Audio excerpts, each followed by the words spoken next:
Welcome to this tutorial video where we're going to be having a look at ground control point measurement in Photometrix iWitnessPRO. Let's start by importing 20 images from the Demo C project that's installed along with the software installer. So we'll import those 20 images, and what we're going to do is automatically form the photogrammetric network using the A button on the toolbar. You can read more about these options in the manual. I'm just going to go with the defaults today and press OK. Let's just shift this out the way. I'm just going to turn point density optimization off so that at the end we're left with the full point cloud, just so we can have a look. And all we have to do is press run. So essentially what this process does is it goes through and scans each pair of images looking for like points. And using all this information, the software is able to automatically rebuild the network up in 3 dimensions so that the image positions and orientations are known in space, and also what we call a sparse point cloud is also calculated in 3D, and that helps to hold the full network together. There are only about 20 images here, so this process completes in approximately 1 minute or so. Obviously, if you had more images, it would take longer. So typically you wouldn't sit here and watch the process. You'd start it running and you'd go off and do something else and come back, and hopefully it'll be complete.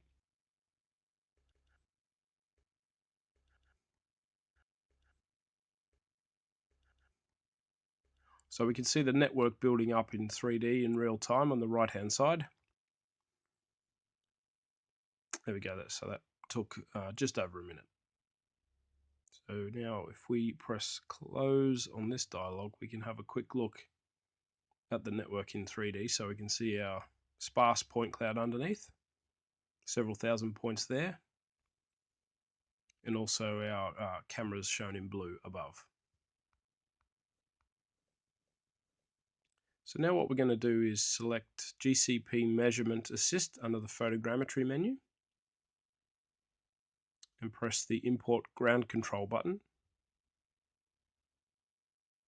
Slide that over. The first thing I want to do is remove station constraints because the images were geotagged in the EXIF header with GPS information, so we just want to remove that information so it's not competing with our ground control points. Press Import.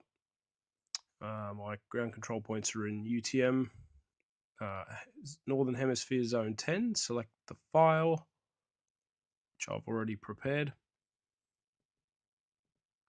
This warning is just saying to remember to run a controlled bundle after measuring the GCPs. So we can see we've got 8 ground control points now imported, total GCPs 8. And all we need to do is select the first one from the drop-down list, CP1, and it automatically brings up 2 images in referencing mode for CP1.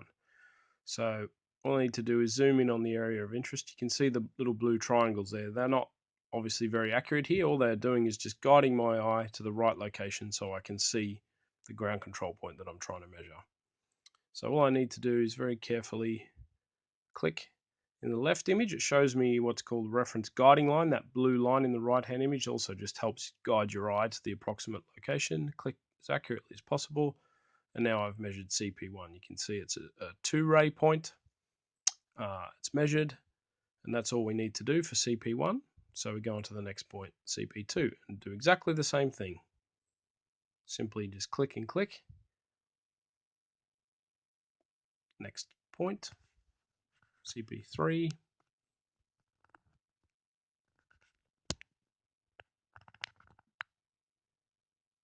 Next point. So all we're doing here is essentially making each of our ground control points what we call 2-ray points.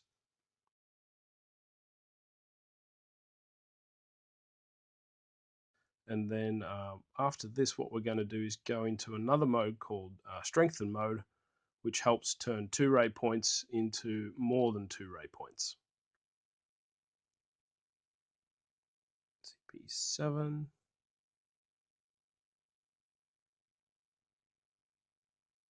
After some practice, you obviously get much quicker at this.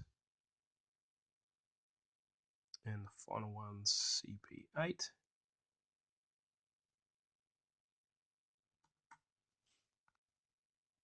Let's just make sure we've got everything.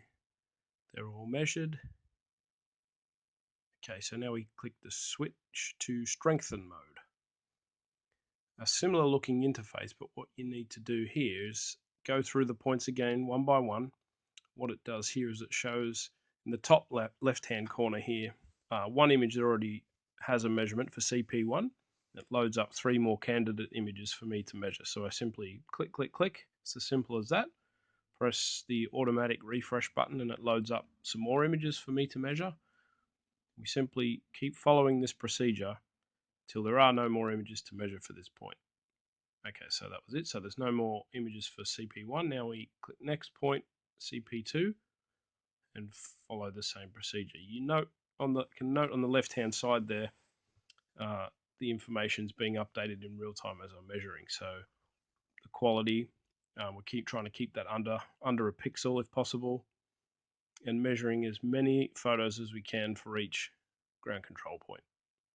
So that's it for CP2, CP3.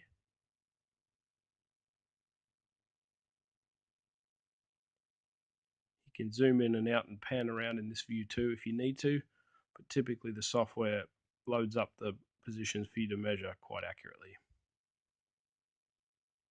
So it really makes the process very simple. Automatic refresh, that's it, CP5.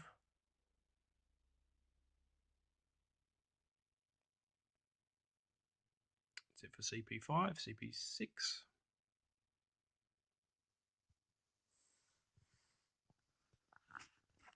Couple more.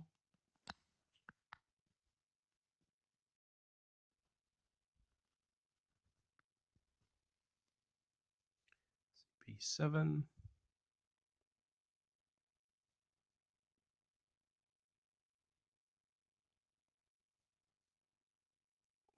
And CP8.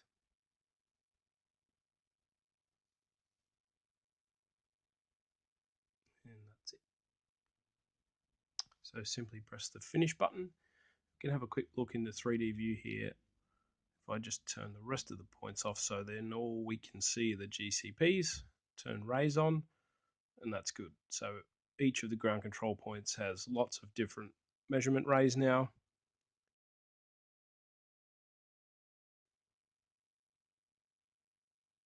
Perfect. Let's go into the 3D list and press the bundle button and then setup. Just make sure that controlled is ticked. Press OK. And just press run. So what this does is just run a controlled bundle so that we're definitely now going to be in the coordinate system of the control points that we imported and measured. Perfect. Complete. Press close. And you can see our coordinates are in UTM style coordinates now. Press close again. And that's it. So that's how you measure ground control points in iWitness Pro. Hope you found this tutorial informative, and thanks for watching.